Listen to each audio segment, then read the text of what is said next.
Praise the lord. క్రీస్తునందు ప్రియమైనటువంటి దేవుని బిడ్డలారా, మన ప్రభువును రక్షకుడైన యేసు క్రీస్తు నామంలో మీకందరికీ శుభములు వందనాలు తెలియజేస్తున్నాను. దేవుడి మిమ్మల్ని దీవించి ఆశీర్వదించిన గాక. ఆమేన్.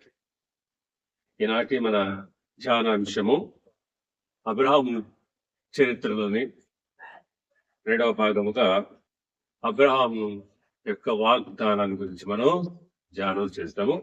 ఇంతకు ముందుగా మనము అబ్రహాం చరిత్రలో మనము ఆయన యొక్క పిలుపుల గురించి ధ్యానం చేసుకుని ఉంటున్నాము. ఈరోజు అబ్రహాము చరిత్రలోని ముఖ్య అంశాల్లో ఆయన యొక్క వాగ్దానాన్ని గురించి మనం ధ్యానం చేస్తాము. ఆదికాండము 12వ అధ్యాయము 2-3 వచనాలు చదువుకుందాము. నిన్ను గొప్ప జనముగా చేసి నిన్ను ఆశీర్వదించి నీ నామమును గొప్ప చేయుదును. నీవు ఆశీర్వాదముగా నుందువు. నిన్ను ఆశీర్వదించు వారిని ఆశీర్వదించెదను, నిన్ను దూషించు వారిని శపించెదను. భూమి యొక్క సమస్త వంశములు నీ యందు ఆశీర్వదించబడునని అబ్రహాముతో అనగా, యెహోవా అతనితో చెప్పిన ప్రకారము అబ్రహాము వెళ్ళెను. దేవుడు తన పరిశుద్ధ వాక్యాన్ని దీవించును గాక. ఆమేన్. చిన్న ప్రార్థన చేసుకున్నాం. మహాపరిశుద్ధ ప్రేమ కలిగిన తండ్రి, చదవబడిన లేఖనాన్ని మేము వివరించుకునేటువంటి జ్ఞానాన్ని, శక్తిని, నడిపింపు దయచేయండి తండ్రి. వినగలిగేటువంటి చెవి, గ్రహించుకునేటువంటి మనసు మాకందరికీ అనుగ్రహించమని యేసు క్రీస్తు నామములో ప్రార్థిస్తున్నాను తండ్రి. ఆమేన్. ప్రియమైనటువంటి దేవుని బిడ్డలారా, దేవుడు అబ్రహామును ఆ కల్దీల దేశమైనటువంటి ఊరు అనేటువంటి పట్టణంలో నుండి పిలుచుకున్నాడు. ఆ తర్వాత దేవుడు ఆయనకు గొప్ప వాగ్దానాన్ని అనుగ్రహిస్తున్నాడు. మనం చదువుకున్న లేఖనం ప్రకారంగా ఆదికాండము 12వ అధ్యాయము 2-3 వచనాల్లో ఆ వాగ్దానం మనం అక్కడ వివరించబడి ఉంటున్నది. ఈ వాగ్దానాన్ని మనం ఇప్పుడు 3 భాగాలుగా ధ్యానించుకుందాం. మొదటిగా, నిన్ను గొప్ప జనముగా చేస్తాను అని అంటున్నాడు. నిన్ను గొప్ప జనముగా చేయదునని ప్రామిస్ చేస్తున్నాడు. అంటే గ్రేట్ నేషన్, ఒక కుటుంబం కాదు, ఒక వంశం కాదు, ఒక జాతిగా, ఒక ప్రజగా, ఒక దేశంగా చేస్తానని దేవుడు అబ్రహాముకు వాగ్దానంగా చెప్తున్నాడు. చూడండి పిల్లారా, అదే ఇప్పుడు మనము చూస్తున్నటువంటి ఇజ్రాయెల్ దేశం, దానికి అబ్రహాము మూల పురుషుడు. కాబట్టి ఆయన వాగ్దానం ప్రకారంగా దేవుడు ఆయన ఆశీర్వదించాడు. ఇశ్రాయేలు జాతికి మూల పురుషుడిగా చేశాడు. ఆయన ద్వారా ఇజ్రాయేలీలుగా ఆయన వంశాన్ని, ఆ యొక్క నేషన్ తయారు చేయబడింది. గమనించండి, ఇదంతా కూడా అబ్రహాం జీవితంలో దేవుడు జరిగించాడు. దీనికంతటికి కారణం దేవుడు ఆయనకి ఏమైతే చెప్పాడో అది చేయడం మూలంగానే దేవుడు ఆయన పట్ల ఆ జీవితంలో అవన్నీ కూడా జరిగించాడు. వాస్తవానికి అబ్రహాం జీవితంలో నిరీక్షణకు ఎటువంటి ఆధారం లేనప్పుడు దేవుడు ఈ వాగ్దానం ఆయన చెప్తున్నాడు. అప్పుడు ఆ వాగ్దానం చెప్పినప్పుడు అబ్రహాం యొక్క వయసు 70 సంవత్సరాలు. 70 సంవత్సరాలు అవుతున్నప్పటికీ కూడా అతనికి సంతానం లేదు. అటువంటి పరిస్థితుల్లో ఆయన ఉన్నప్పుడు ఆయనతో అంటున్నాడు, నిన్ను నేను గొప్ప జనముగా చేస్తాను అంటున్నాడు. ఇది అబ్రహాము ఎటువంటి అనుమానం లేకుండా దాన్ని విశ్వసించాడు, నమ్మాడు. కాబట్టి ఆ నమ్మకం ద్వారా ఆయన జీవితం ఆ విధంగా స్థిరపరచబడింది. చూడండి, ఆదికాండము 15వ అధ్యాయంలో మనము గమనించినట్లయితే ఇక్కడ కొన్ని విషయాలు గమనించవచ్చు. అబ్రహాముకి అప్పటికే వయసు ఎక్కువ అయిపోతా ఉంటుంది.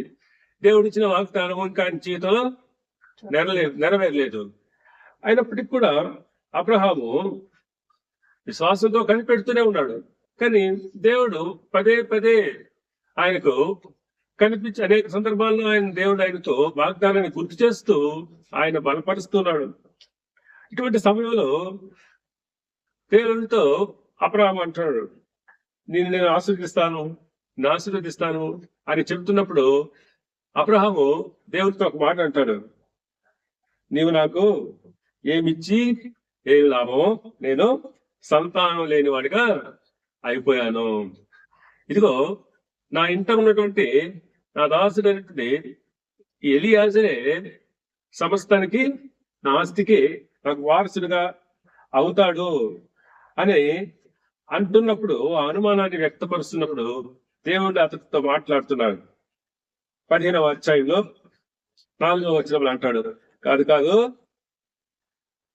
అతడు నీకు వారసుడు కాడు, నీ గర్భవాసమున పుట్టబోచున్నవాడు నీకు వారసుడని చెప్తున్నాడు. అవును, నువ్వు అనుకున్నట్టుగా ఆ దమస్కు ఎలియాజరు నీకు వారసుడు కాదు.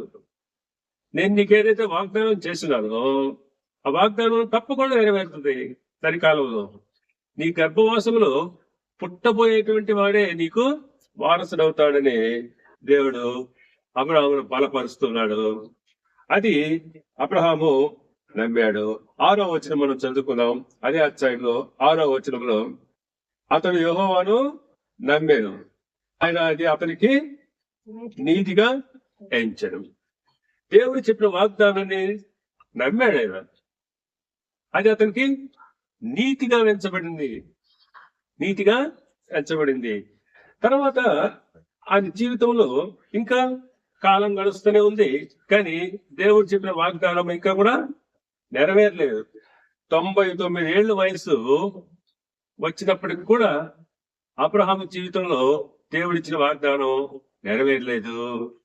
అయితే దేవుడు మరలా అబ్రహామును దర్శించి అబ్రహాముతో ఈ మాట చెప్తున్నాడు.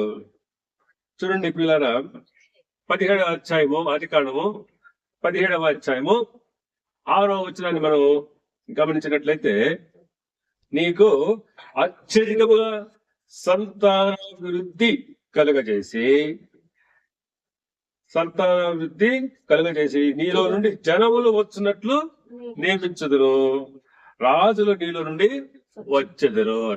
చూసారా, రాజులు నీలో నుంచి వస్తారు, నీకు సంతానాభివృద్ధి, అత్యధికమైనటువంటి సంతానాన్ని నేను కలుగజేస్తానని ఇక్కడ ఆయనకు దేవుడు వాగ్దానం చేస్తున్నాడు. కాబట్టి ఈ వాగ్దానాలన్నీ కూడా అబ్రహాము నమ్ముతూనే ఉన్నాడు. వాటి ప్రకారం ఆయన విశ్వసిస్తాడు. రాజులు ఆయన వంశంలో ఆయనలో నుంచి ఎంతో మంది రాజులు మనం గమనిస్తాం. ఇజ్రాయేల్ చరిత్రలో ఎంతమంది రాజులు ఆయన వంశంలో నుంచి వచ్చినారు. రాజులకు రాజు యేసుక్రీస్తే ఆయన వంశంలో నుంచి చేయబడ్డాడు. కనుక ప్రియ దేవుని బిడ్డారా, దేవుడు చెప్పిన వాగ్దానం ఎంత మాత్రం కూడా నిరర్థకము కాదు. దేవుడు చెప్పినట్టుగా ఆయనను గొప్ప జనముగా చేస్తాను అన్నాడు. ఆ ప్రకారంగానే జరిగించాడు. ఇది ఆయన వాగ్దానంలో మొదటి అంశముగా మనము గమనించుకోవచ్చు. రెండవ అంశము, దేవుడు అబ్రహాముకి ఇచ్చిన వాగ్దానం అంటుంది. రెండవ వాగ్దానము, నీవు ఆశీర్వాదముగా ఉందువు అంటున్నాడు. ఇగో ఆశీర్వాదంగా ఉందువు అన్నాడు. దేవుడు అబ్రహామును అత్యధికంగా ఆశీర్వదించాడు.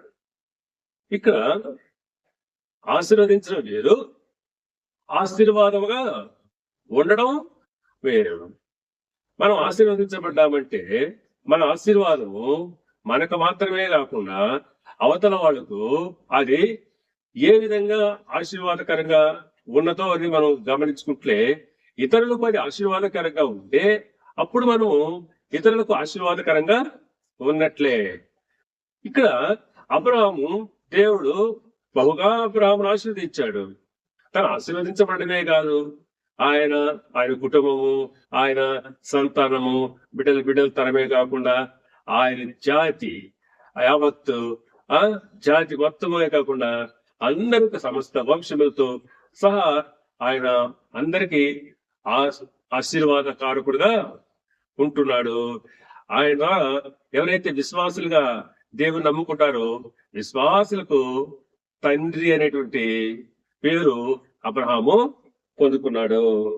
చూడండి దేవుని బిడ్డారా, దేవుడు అబ్రహామును ఎంతగా ఆశీర్వదించాడో మనం చూసినట్లయితే ఆదికాండము 24వ అధ్యాయంలో 35వ వచనములో అబ్రహాము ఎటువంటి ఆశీర్వాదము లోక సంబంధంగా కానివ్వండి ఏదైనా కానివ్వండి ఆయనకు ఎటువంటి ఆశీర్వాదము ఆయన పొందుకున్నాడో మనం అక్కడ చూడొచ్చు. 35వ వచనం, అతనికి గొర్రెలను గొడ్లను వెండి బంగారములను దాసదాసి జనములను ఒంటెలను గాడిదలను దయచేసెను. ఈ మాటలు ఎవరు చెప్తున్నారు? అబ్రహాము దాసుడైనటువంటి ఎలియాజరు ఆయన అంటున్నాడు. అతనికి ముందుగా ఆ పై వచనాలు కూడా మనం చూసుకున్నట్లయితే అతను అంటున్నాడు, నేను అబ్రహాము దాసుడను, యెహోవా నా యజమానుని బహుగా ఆశీర్వదించను కనుక అతడు గొప్పవాడాయను. దేవుడు అబ్రహామును బహుగా ఆశీర్వదించాడండి. అందువల్ల ఆయన ఈ లోకంలో గొప్ప ఆస్తిపరుడుగా ఆయన ఉంటున్నాడు. అవును, నీతి పరులను దేవుడు ఆస్తికర్తలుగా చేస్తాడు. నీతివంతులు అంటే ఎవరైతే దేవుని ప్రేమిస్తారో, దేవుని ఆజ్ఞల ప్రకారం నడుచుకుంటూ ఆయనకు విధేయులుగా ఉంటారో దేవుడు వారిని ఆస్తికర్తలుగా చేస్తానని చెప్పున్నాడు. చూడండి, సామెతల గ్రంథము 8వ అధ్యాయము 21వ వచనంలో చూసినట్లయితే, నన్ను ప్రేమించు వారిని ఆస్తికర్తలుగా చేయుదును. అవును, ఎవరైతే దేవుని ప్రేమిస్తుంటారో అట్టి వారిని ఆయన ఆస్తికర్తలుగా చేస్తారు. అబ్రహాము దేవుని బహుగా ప్రేమించాడండి. దాన్ని బట్టి దేవుడు ఆయనకు బహు ఆశీర్వాదం ఇచ్చాడు. లోక సంబంధముగా ఆయనకు దాసదాసి జనాంగాన్ని ఇచ్చినాడు. అలాగే పశు సంపద ఇచ్చాడు, వెండి బంగారాలు ఇచ్చాడు. ఇవన్నీ కూడా దేవుడు అబ్రహాంని భౌతికంగా కూడా ఆయన్ని బహుగా ఆశీర్వదించాడు. అయితే ఈ ఆశీర్వాదము భౌతిక సంబంధమైన ఆశీర్వాదాన్ని ఆయన ఏ విధంగా తన తరాలకు ఆశీర్వాదకరంగా దాన్ని మార్చాడో మనం గమనించినట్లయితే, దేవుడు చేసినట్టు యొక్క మాటను ఆయన నమ్మాడు. ఆ నమ్మడం బట్టి అది ఆయనకు నీతిగా ఎంచబడింది. తద్వారా దేవుడి యొక్క ఆశీర్వాదాలు తనకు మాత్రమే కాకుండా తన తర్వాత కూడా తన వచ్చు తరాలకు ఆయన ఆశీర్వాదకరంగా ఉండగలుగుతూ ఉన్నాడు. గమనించండి, మనం ఆదికాండము 17వ అధ్యాయంలో 8వ వచనంలో చూసినట్లయితే ఆయన ఏ రకంగా ఆశీర్వాదానికి కారకుడిగా ఉన్నాడో మనం చూడొచ్చు. నీకును నీ తరువాత నీ సంతతికి నీవు పరదేశివై ఉన్న దేశమును అనగా కానానును దేశమంతటిని నిత్య స్వాస్థ్యముగా ఇచ్చి వారికి దేవుడినై ఉందని అతనితో చెప్పాను. ఇది దేవుడు అబ్రహామును బట్టి అబ్రహాము యొక్క వంశములో ఆయన తరములో వారికి ఎటువంటి ఆశీర్వాదం ఇవ్వబోతున్నాడో ఇక్కడ ఆయన చక్కగా చెప్తున్నాడు. నీకును అంటే నీకు మాత్రమే కాకుండా నీ తరువాత నీ సంతతికి అనగా రాబోయే నీ సంతతికి నీవు ఎక్కడైతే పరదేశిగా నివసించాడో ఆ కానాను దేశాన్ని దాన్ని అంతటిని నిత్య స్వాస్థ్యం అంటే ఎప్పటికీ కూడా నీకు అది స్వాస్థ్యముగా హక్కుగా ఉన్నట్లు నేను నీకు ఇస్తాను. అంతేకాకుండా నేను నీకు దేవుణ్ణై ఉంటాను అని ఆయనతో చెప్తున్నాడు. ఈ విధంగా దేవుడు అబ్రహామును ఆశీర్వాదాలకు కారకుడుగా చేశాడు. ఇప్పుడు ఈ కానానుని మనకు స్వతంత్రించుకునేదానికి ఇశ్రాయేలీయులకు దేవుడు ఆ కానాను స్వతంత్రించుకునేదానికి కారకుడు ఇక్కడ దేవుడు అబ్రహాముకు చేసిన వాగ్దానమే. దేవుడు అబ్రహాముతో ఆనాడు ఆ వాగ్దానాన్ని చేయకపోతే దేవుడు ఆ యొక్క ఐగుప్తు దేశంలో ఉన్నటువంటి ఇశ్రాయేలీని జ్ఞాపకం చేసుకునేవాడు కాడు. ఆయన వారు పడుతున్న బాధలు ఇబ్బందులు చూసి ఐగుప్తు దేశంలో వారు మొరపెట్టినప్పుడు దేవుడు తాను వారి పితరులైనటువంటి అబ్రహాం చేసిన వాగ్దానాన్ని ఆయన జ్ఞాపకం చేసుకున్నాడు. నిన్ను ఆశీర్వాదంగా ఉండు నువ్వు అంటావు కదా, ఏ విధంగా నువ్వు ఆశీర్వాదంగా ఉంటావు? ఇదిగో నేను నీకు చూపించేటువంటి దేశము, ఆ కానాను దేశము నీ యొక్క సంతానానికి నేను స్వాస్థ్యంగా ఇవ్వబోతున్నానని చెప్పినట్లుగానే దేవుడు అది గుర్తు చేసుకుని ఇశ్రాయేలీయులను ఐగుప్తు దేశం నుంచి బానిస దేశం నుంచి వాడిని తీసుకొచ్చాడు, కానానుకు నడిపించినాడు. కాబట్టి దేవుని బిడ్డ సమయంలో మనం ఒకసారి మనల్ని మనం పరిశీలించుకున్నాం. మనం కూడా ఆశీర్వదించబడుతున్నాం అనేక రకాలుగా ఈ లోకంలో. అయితే మనం దేవుని ద్వారా ఆశీర్వదించబడుతున్నప్పుడు మన ఆశీర్వాదము మన కుటుంబం మాత్రమే కాకుండా మనకును, మన కుటుంబీకులకును, మన బంధువులకు అది ఏ విధంగా ఆశీర్వాదకరంగా ఉన్నాము, అది ఏ విధంగా ఆశీర్వాదకరంగా ఉంది, మనము ఏ విధంగా ఆశీర్వాదకరంగా ఇతరులకు ఉన్నాము, మన సంఘానికి ఉన్నాం, మన బంధువులకు ఉన్నాం, మన దేశానికి ఉన్నాము. ఈ విషయాలు మనం ఒక్కసారి మనము ఆలోచన చేద్దాం. మనము ఆశీర్వదించబడడం ముఖ్యం కాదు, మనము ఆశీర్వాదంగా ఉండడమే చాలా ప్రాముఖ్యమని మనం ఇక్కడ తెలుసుకోవాల్సిన వారమై ఉంటూ ఉన్నాము. ఇక మూడవ విషయంలోకి మనం వచ్చినట్లయితే అబ్రహాము యొక్క ఆశీర్వాదంలో మూడవది సమస్త వంశమును నీ యందు ఆశీర్వదించబడును అంటాడు. సమస్త వంశములు నీ యందు ఆశీర్వదించబడును అంటే నీ యందు లేకపోతే నీ ద్వారా నేను సమస్త వంశాలని ఆశీర్వదిస్తానని వాగ్దానం చేస్తున్నాడు. సమస్త వంశాలంటే ఈ భూలోకంలో ఉండేటువంటి ప్రతి ఒక్క వంశం, ప్రతి జాతిని, ప్రతి దేశంలో ప్రతి జాతిని, ప్రతి వంశాన్ని దేవుడు ఆశీర్వదిస్తాడని అబ్రహాముకు వాగ్దాన పూర్వకంగా చేసి ఉన్నాడు. లోకాలని సమస్తాన్ని సృష్టించి ఈ జాతులను సృష్టించినట్టు సమస్తాన్ని సృష్టించింది సృష్టికర్త. ఈ సృష్టికర్త అయినటువంటి దేవాతి దేవుడు అబ్రహాముకు చేసిన వాగ్దానం ఏంటంటే నీ యందు నేను సమస్త వంశాలని ఆశీర్వదిస్తాను అని అంటూ ఉన్నాడు. ఇక ఆయన ఆశీర్వాదపు దీవెనలు అనేటువంటివి ఏమిటి అనేది మనం ఇక్కడ గమనించాలి. దేవుడు ప్రేమ స్వరూపి, జనులందరినీ మీద దీవెనలు కలుగు చేయాలని ముఖ్య ఉద్దేశం. యావత్ జనమంతటి మీద, ప్రతి ఒక్కరి మీద, ప్రతి జనములో ప్రతి ఒక్కరి మీద దేవుని ఆశీర్వాదాలు ఉండాలనేటువంటి ఆయన ఉద్దేశము.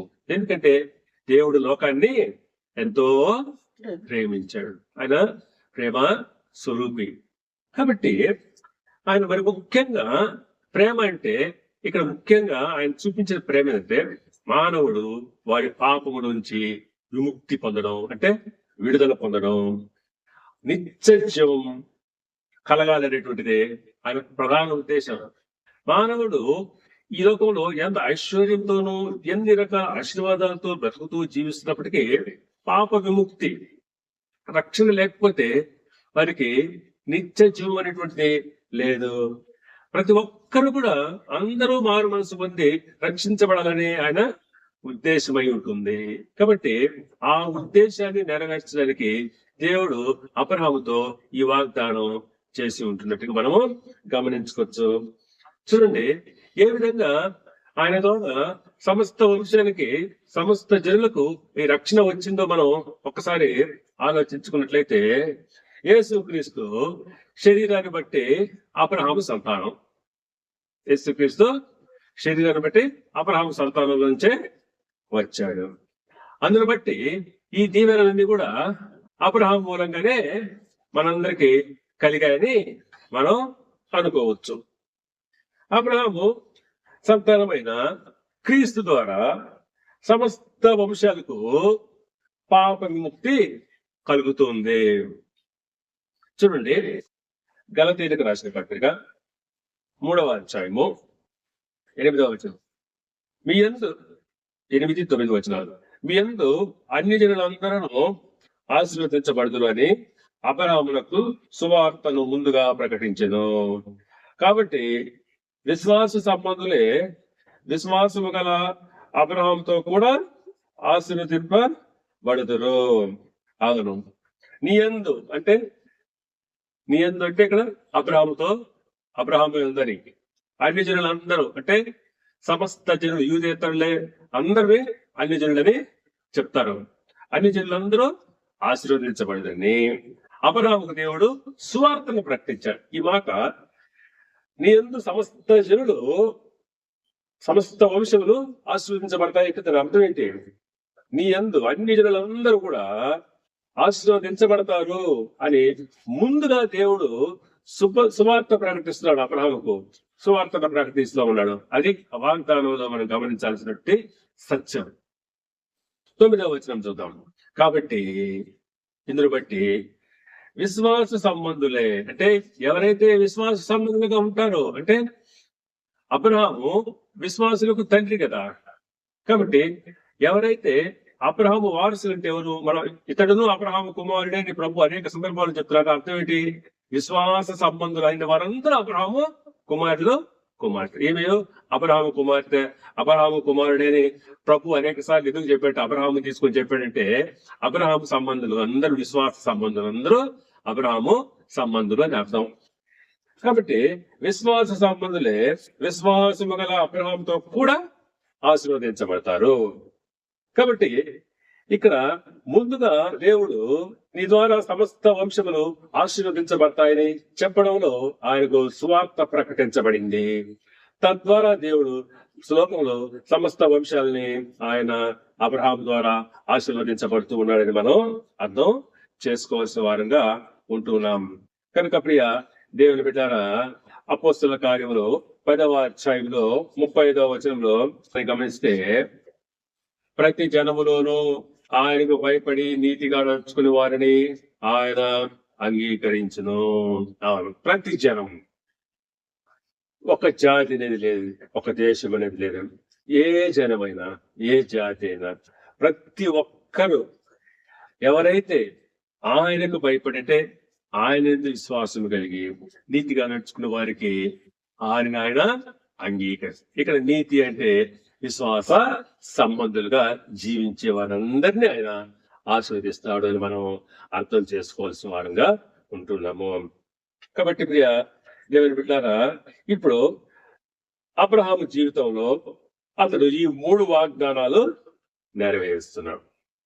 మొదటిగా, నిన్ను గొప్ప జనముగా చేస్తాను, ఒక జాతిగా చేస్తాను, ఒక ప్రజగా చేస్తాను, ఒక నేషన్ గా చేస్తాను. అదే ఇప్పుడు మనం చూస్తున్నటువంటి ఇజ్రాయెల్ దేశము, జాతి. ఆ ప్రకారంగా దేవుడు ఆయన వాగ్దానం నెరవేర్చాడు.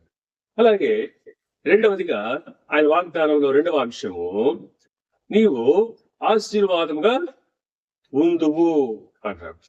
నువ్వు ఇతరులకు నిన్ను ఆశీర్వాదంగా చేస్తానన్నాడు. అబ్రహాము ఆ రీతిగానే తను ఆశీర్వదించబడమే కాకుండా తన తర్వాత తన తరములకు బహు ఆశీర్వాదకరంగా ఆయన మార్చబడ్డాడు. ఇది అబ్రహాము ఆశీర్వాదంలో 2వ భాగం అంశం. మూడవదిగా, అబ్రహాముని బట్టి సమస్త వంశములు నీ యందు ఆశీర్వదించబడును అన్నాడు. అవును, సమస్త వంశములు అంటే ఈ భూలోకంలో ఉన్నటువంటి ప్రతి ఒక్క వంశము, ప్రతి జనము, ప్రతి జాతి, ప్రతి ప్రజ అబ్రహాము యందు ఆశీర్వాదం పొందుతాయని ఆయన వివరించడం జరిగింది. ఈ 3 నెరవేర్పులు అబ్రహాము ఆశీర్వాదంలో ఉన్నాయని మనం గమనించాలి. అయితే ఇవన్నీ కూడా అబ్రహాము జీవితంలో నెరవేర్చడానికి గల కారణం ఏంటి? ఆయన దేవుని నమ్మాడు. నమ్మడమే కాకుండా విధేయత చూపించాడు. నమ్మడం మాత్రమే కాదు, అందరం నమ్ముతాము, కానీ ఆ నమ్మకాన్ని ప్రాక్టికల్ గా చూపించాలి. అని ఆయన విధేయత చూపించాడు. నమ్మి ఆ నమ్మకాన్ని తన విధేయతలో చూపించాడు. విధేయత చూపించాడు. ఇలా చూపించడం ద్వారా ఆయన జీవితంలో ఈ ఆశీర్వాదాలు నెరవేరాయి. అలాగే కొన్నిసార్లు మనం కూడా మన జీవితంలో కూడా దేవుడు ఇచ్చిన వాగ్దానాలు నెరవేరాలి అంటే మనం కూడా ఆయన చెప్పినవి చెయ్యాలి. అవి మనం కొన్ని సందర్భాల్లో దేవుడు మనతో చెప్పినవి చేయడం కష్టం అనిపించవచ్చు. కానీ వాగ్దానం నెరవేరాలంటే కొన్ని కంఫర్ట్స్ ని మనం విడిచిపెట్టాలి. అలా మనం విడిచిపెట్టకుండా ఉన్నట్లయితే మనం ఆశీర్వదించబడదు. అబ్రహాము చూడండి, తన తండ్రి ఇంటిని వదిలేను అన్నాడు. తన తండ్రి ఇంటిని విడిచిపెట్టి దేవుడు తన పొమ్మన దేశానికి వెళ్ళమన్న దేశానికి వెళ్ళాడు. ఎక్కడ పొమ్మంటున్నాడో కూడా తెలియనిటువంటి స్థలానికి, చూపించని దేశానికి అబ్రహాము బయలు వెళ్ళెను అని చెప్పబడింది. నిజంగా ఎంత విశ్వాసము, ఎంత నమ్మకము, ఎంత విధేయత అక్కడ ఆయన చూపిస్తా ఉన్నాడు మనం అర్థం చేసుకోవచ్చు. అయితే ఈనాడు మనము దేవుని చేత ఆ వాగ్దానాలు పొందుకుంటున్నాము. అవి మన జీవితంలో అవి నెరవేరాలి అంటే నువ్వు ఎంతవరకు దేవునికి విధేయత చూపిస్తున్నావు, నువ్వు ఎంతవరకు కూడా నీ కంఫర్ట్స్ అన్ని కూడా, నీ సౌకర్యాలను, నువ్వు అనుకూలతను, నువ్వు సౌఖ్యంగా ఉన్న స్థితిలో నువ్వు ఉంటూ నువ్వు ఆశీర్వదించబడాలి అంటే, నువ్వు దీవించబడాలంటే దీవించబడవు. నువ్వు కొన్నిసార్లు అవి ఎంత కష్టమైనా సరే అవి వదిలిపెట్టాల్సిన పరిస్థితి ఉన్నప్పుడు వాటిని విడిచిపెట్టి నువ్వు దేవునితో నడవాలి. అన్ని నీతోనే ఉంచుకొని ప్రభుతో నువ్వు ఎంత మాత్రం కూడా నడవలేవు. అవి నీ ఆశీర్వాదానికి ఆటంకాలుగా కూడా మారవచ్చును. కనుక ప్రియ దేవుని బిడ్డారా, అబ్రహామును దేవుడు ఆశీర్వదించడానికి గల కారణము దేవుడు అతన్ని నమ్మాడు. ఆ విధంగా ఆయన ఆశీర్వాదాలకు కారకుడు అయ్యాడు. ఆ రీతిగా మనము కూడా ఈ లోకంలో దీవించబడాలి, ఆశీర్వదించబడాలని కోరుకుంటూ ముగిస్తూ ఉన్నాను. దేవుడి యొక్క వాక్యాన్ని దీవించి ఆశీర్వదించి వర్ధిల్ల చేయనుగాక. ఆమేన్. ఇప్పుడు మన పరమ తండ్రి దేవుని ప్రేమయు, ఆయన కుమారుడును మన రక్షకుడైన యేసు క్రీస్తు యొక్క కృపయు, పరిశుద్ధాత్మ దేవుని యొక్క అన్యోన్య సహవాసము, సమాధానము, శాంతి ఇప్పుడు ఎల్లప్పుడు సదాకాలము విన్న మనందరి మీదను, ప్రత్యేకించి వాక్యం విన్న ప్రతి ఒక్కరికి తోడుగా ఉండును గాక. ఆమేన్.